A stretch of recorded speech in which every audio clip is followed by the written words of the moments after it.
अस्सलाम वालेकुम स्टूडेंट्स, आज हम न्यू क्रिटिसिज्म को समझने जा रहे हैं जो 1930 से 1940 के दरमियान डेवलप हुई।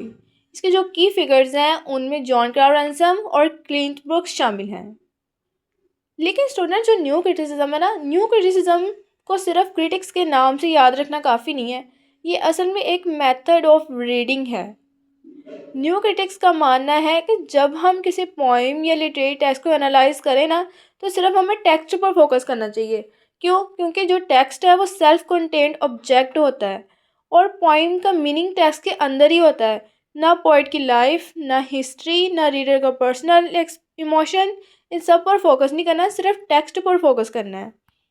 Remember this line, meaning is inside the text. अब स्टूडेंट्स, न्यू क्रिटिसिज्म कुछ चीज़ों को कम्प्लीटली रिजेक्ट करता है। सबसे पहले ऑथर की बायोग्राफी, इसका कोई रोल नहीं है। दूसरी चीज़ है रीडर का पर्सनल इमोशन, ये भी इग्नोर होता है। और तीसरी चीज़ है हिस्ट्री, सोसाइटी या पॉलिटिक्स, ये सब भी यूज़ नहीं होता। न्यू क्रिटिक्स क्लियरली कहते हैं no author, no reader, no history, only the text. इसलिए एनालिसिस हमेशा ऑब्जेक्टिव होता है, पर्सनल नहीं। अब सवाल ये है स्टूडेंट्स, अगर ऑथर और हिस्ट्री यूज़ नहीं करनी तो फिर हम पोइम एनालाइज कैसे करते हैं? न्यू क्रिटिसिज्म हमें सिखाता है क्लोज रीडिंग। क्लोज रीडिंग का मतलब है हर वर्ड, हर लाइन, हर इमेज को केयरफुली रीड करना। फिर हम देखते हैं इमेजरी, सिंबल्स, मेटाफर्स और लैंग्वेज को। उसके बाद हम ऑपोजिट आइडियाज़ को नोटिस करते हैं जिनको हम पैराडॉक्स और टेंशन कहते हैं। और एंड पर हम ये चेक करते हैं कि पोइम के तमाम पार्ट्स मिलकर एक ऑर्गेनिक यूनिटी बना रहे हैं। स्टूडेंट्स, ये स्लाइड न्यू क्रिटिसिज्म की सबसे इम्पॉर्टेंट स्लाइड है, स्पेशली एग्जाम्स के लिए। सबसे पहले हम दो टर्म समझते हैं जो न्यू क्रिटिसिज्म की फाउंडेशन है। सबसे पहले है इंटेंशनल फैलेसी। इंटेंशनल फैलेसी का मतलब है पोइम की मीनिंग ऑथर की इंटेंशन से जज करना। न्यू क्रिटिक्स कहते हैं कि ऑथर ने क्या सोचा, क्या चाहा, ये पोइम को समझने के लिए ज़रूरी नहीं है। इसलिए ऑथर की इंटेंशन को फॉलो करना इंटेंशनल फैलेसी कहलाता है। अब दूसरी टर्म है अफेक्टिव फैलेसी।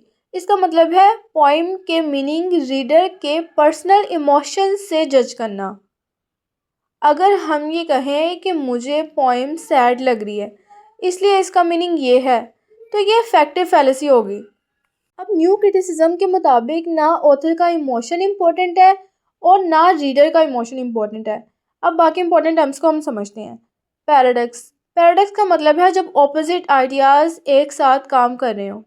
आयरनी का मतलब है जब एक्सपेक्टेड मीनिंग और एक्चुअल मीनिंग डिफरेंट हो।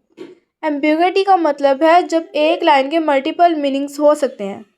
टेंशन का मतलब है आइडियाज़ का प्रेशर जो पोइम के अंदर क्रिएट होता है।